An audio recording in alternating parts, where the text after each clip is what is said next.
Ladies and gentlemen, the One Piece live action. Now, I have just finished binging all 8 episodes of it, starting seconds after it came out, and even though I swore to myself that I would get some sleep first and then share my thoughts about it with all of you in the morning, I should have known that that was just not going to happen. Now, we do need to talk about this show, and if it ended up being another letdown, proving that live action just does not work for anime, or if it somehow actually managed to live up to its hype and break the curse once and for all. But of course, if you haven't seen all 8 episodes yet, you have hereby been spoiler warned, and we begin with the very first episode, arguably the most important one, because I mean, if you don't like the pilot, you're probably not going to keep watching, right? So how did it do? Well, I think right off the bat with the very first opening sequence, I personally let out a little bit of a sigh of relief if you want. And even though there was still a lot to come, I knew that at least visually and music-wise, this was not going to suck, which with all things that might still go wrong was a very important win, I think. Really fantastic animation here right into that beautiful long drone shot straight into Loketown, where of course we kick things off with the execution of Goldie Roger, just like in the manga and anime. And actually Garp blasting at me in a thick Scottish accent was not exactly what I had on my bingo card right out of the gate, and I did not expect how big of a role his character would actually be playing in this series. Of course, we did already see a lot of the sequence in the trailer, but there's still a few things that stood out to me right off the bat. First of all, thank God that they fixed the color grading of the entire show, by the way. Like in the trailers, everything still looks very clean, fake, but clearly there was still a lot of post-production and polishing going on behind the scenes, because the entire show now had a really nice desaturated look with a lot of character, and they clearly also added some sort of smoke, fog, and other visual elements to kind of connect everything in frame together. And actually this was kind of one of my biggest fears going into the show, and they luckily ended up nailing it. Also in this scene particularly, but also throughout the entire series, the music was just on point. A lot of tracks obviously inspired by and mixed with the official One Piece score. For example, we hear Bing Sake during Luffy's flashback with Shanks, but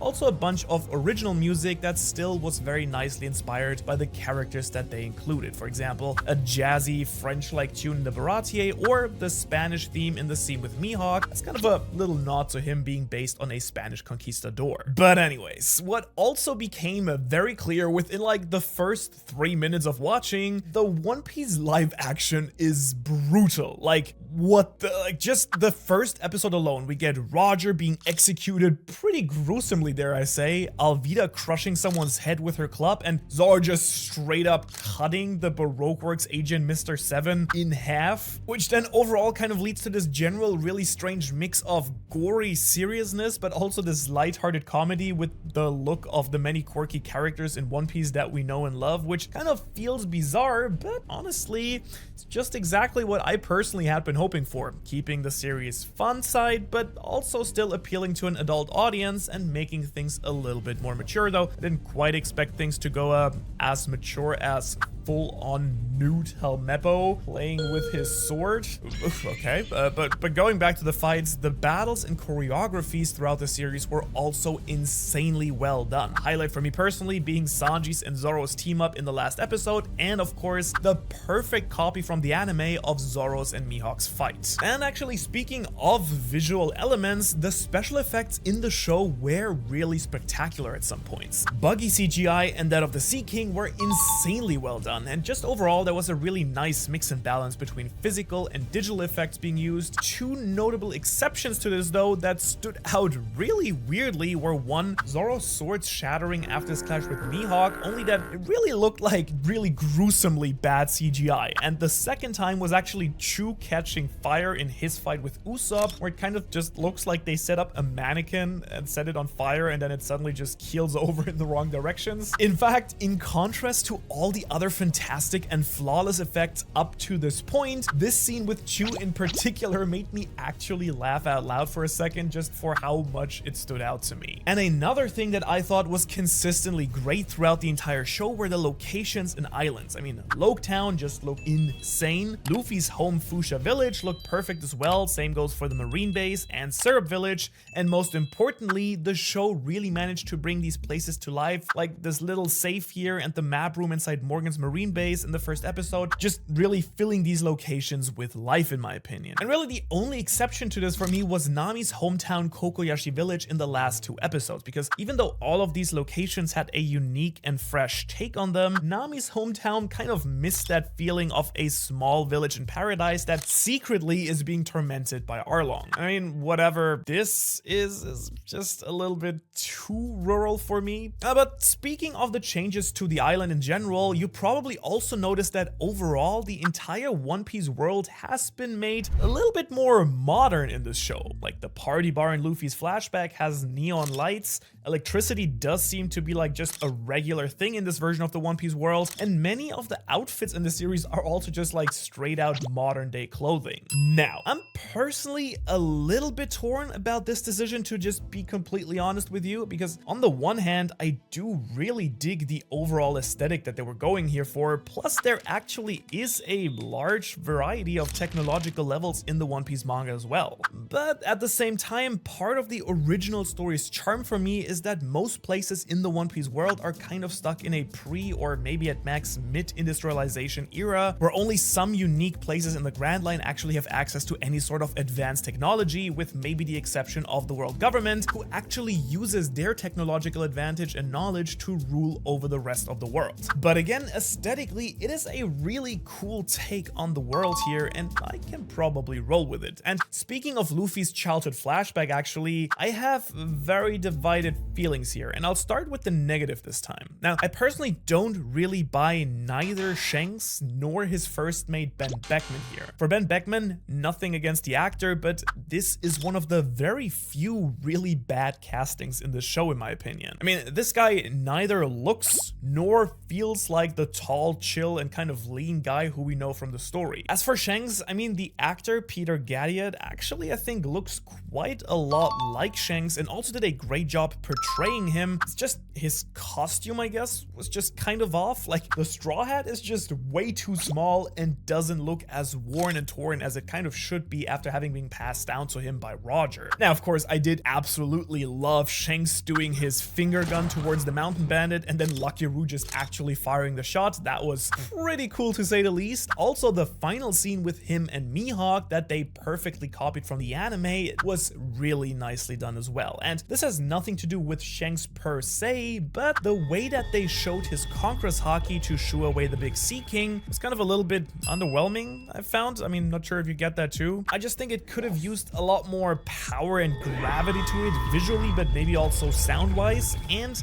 next to Shanks and Ben Beckman, I personally also found that the portrayal of Kid Luffy here just kind of missed the mark by quite a bit, honestly. Because instead of being headstrong and a little bit of a pest, if we're being honest, like in the anime, this version of Luffy is a lot less cheerful and just came across a little bit more like a crybaby, though let me know if you thought that it worked for you. I'd love to hear your thoughts. That being said though, I do personally think that the flashbacks were actually one of the absolute best parts of the entire season, very much unironically. All of them were kept extremely close to the raw materials, and all of them had at least the same level of emotional impact as in the anime. And I'll be honest, some of them even surpassed the original for me. I mean, seeing Usopp losing his mother again while his dad is off partying with Shanks actually made me tear up seeing it happen to an actual child. And Sanji's flashback with Zeph was just insanely dark and gruesome, especially showing the remaining blood and flesh on the rock where Zeph had actually cut off his leg and eaten it. And I mean, oh my god, don't even get me started on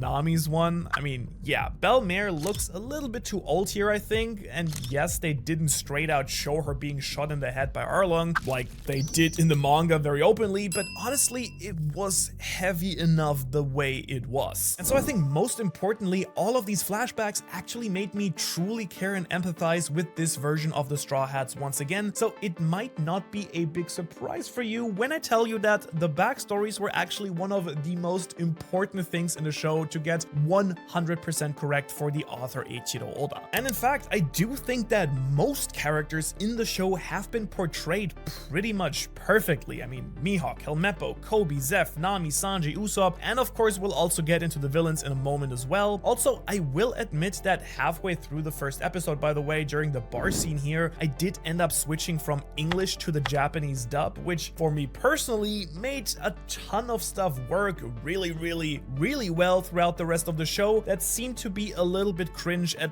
least from what I could see from the English subtitles. So yeah, having the actual voice actors of everyone from the anime made the entire thing incredibly enjoyable to me and sold me a lot of scenes way more so than the English original might have done so. But actually, coming back to my list of perfect characters, you might notice that I didn't list two characters in particular here, Zoro and Luffy. And actually for Luffy, it's really only some minor things that bug me a little bit here and there. For one, I just don't vibe with some of the humor that they wrote for him, though some stuff was fairly enough absolutely hilarious. For example, his interactions with Buggy, pure gold. And similarly, some of Luffy's CGI stuff was just a little bit meh. Like for example, him dodging Alvida's club here in episode 1, while some other stuff like his headbutt against Kuro, or of course his Gomu Gomu axe that took down Arlong and his park were done exceptionally well. And so really maybe my biggest two issues that I had with Luffy though were once when he's actually captured in this water tank by Buggy, where he apparently is looking genuinely scared for his life, which is just not very Luffy-like to me, and a second time when Zoro is unconscious after being defeated by Mihawk. Now, before you say anything, I personally don't mind them showing how much Luffy does care for his Nakama. After all, he really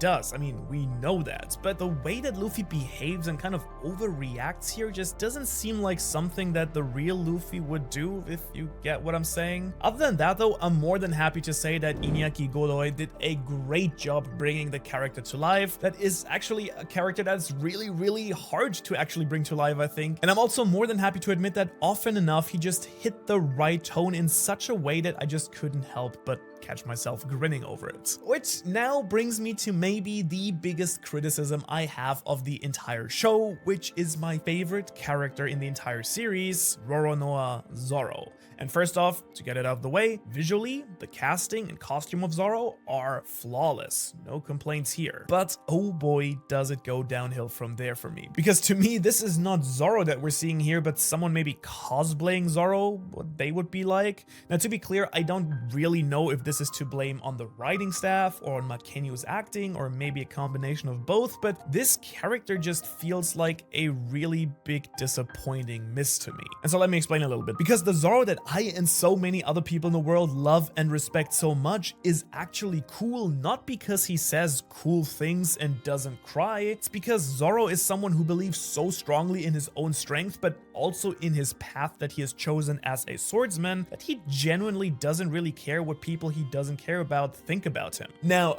that's cool, and when he actually does care, it does give his character just so much more depth, like crying after being defeated by Mihawk and swearing his loyalty to Luffy, the future pirate king. And I mean, that scene in the live action was just a complete shadow of the original in the manga. Then of course in the original, Zoro is being rescued by Luffy last second and decides to dedicate himself to this goofy captain here. Also, scratch completely from the live action. Luffy unties him, then leaves again, and then they fight Morgan together. In the manga, Zoro willingly lets himself be tied up for a month, by the way, not a week, to protect a little girl. And in the live action, yeah, he does protect the girl, and then he just lets himself get tied up in the yard for basically no reason at all. Also, yeah, Zoro in the anime is a lot more ruthless than Luffy and is willing to kill, I guess, but this Zoro we get is just insane. Like, just straight up cutting people in half. And he actually says that he wants to kill Mihawk, as if killing Mihawk was necessary to Zoro's dream. Like, I'm not saying Zoro would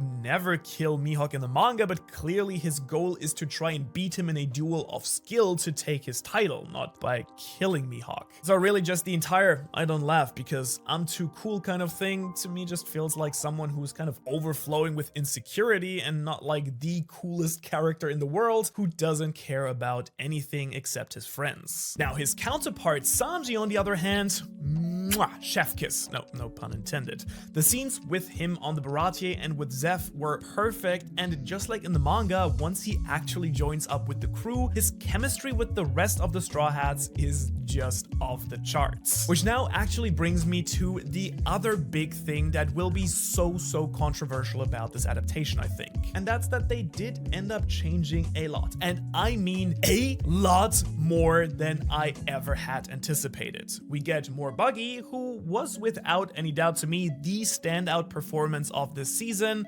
Incredibly well done, first making him terrifying and then giving him this comedic twist that we really all wanted. But then there's also a bunch of stuff that I thought was not really necessary to change and that just took away a bit from my experience here. And first off, we had not one but two entire episodes of a kind of Freddy Krueger style teenage horror thing inside the mansion on Syrup Village. I mean, don't get me wrong, Kuro was portrayed fantastically, I think, but I do think that this entire Syrup Village arc could have probably been done with in like 30 minutes and not 120. Also, instead of Usopp actually saving his village and being a hero, he does nothing in his own arc here. Instead, Nami and Kaya kind of get all the emotional parts, and even though Zoro does get a great flashback like everyone else, it was really weirdly placed in like a 30-minute, strangely overly dramatic battle trying to climb out of a hole. You know, instead of saving this flashback for when it actually makes sense, like with his clash with Mihawk. But, you know, whatever.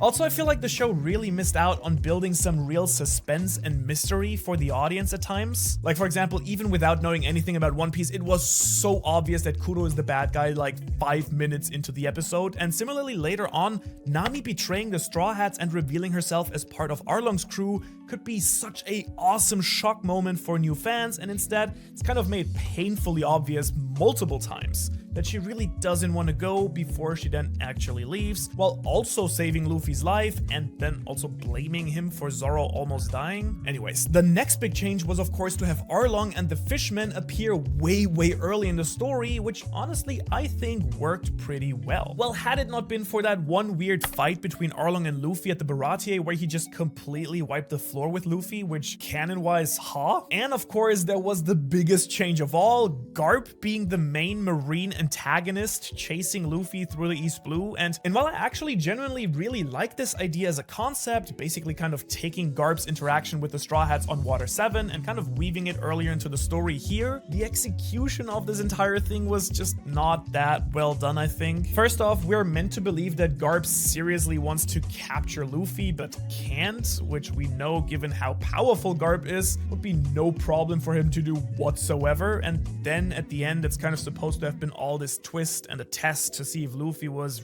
ready. So you sent Mihawk to capture Luffy as a test? What? Also, neither of these make sense for Garp's character really. I mean, he's not the type to actually try and capture his grandson, just see how he reacted during Ace's execution at Marineford, but he's also not exactly the type to make sure that Luffy is ready to become the next Pirate King. Otherwise, he actually would have been there in the manga, which he wasn't. Still, I did enjoy the chemistry between the characters and seeing Garp interact with characters like Mihawk and Zeph here. With all that being said though, even though yes, there was a bunch of things to complain about with the One Piece live action, in the great scheme of things, as someone who was at first extremely skeptical of this entire project, my expectations have been honestly blown away. Even if it wasn't perfect, and despite my biggest fears, this show was actually really fun to watch. It really got me involved with its characters, and most importantly, it really felt like watching One Piece come to life in a way. It made made me laugh, it made me cry, and most importantly, I finished the last scene with a big grin on my face. Also, here's my list of ratings for each episode, overall bringing the show to a really solid 7.5 out of 10 score for me. I'm genuinely really happy that my favorite series of all time now has a new interpretation of itself, and I very much hope that there will actually be a season 2 so we can see how it goes on. In the meantime, here's another video for you to watch. There's gonna be more live action content, and yeah,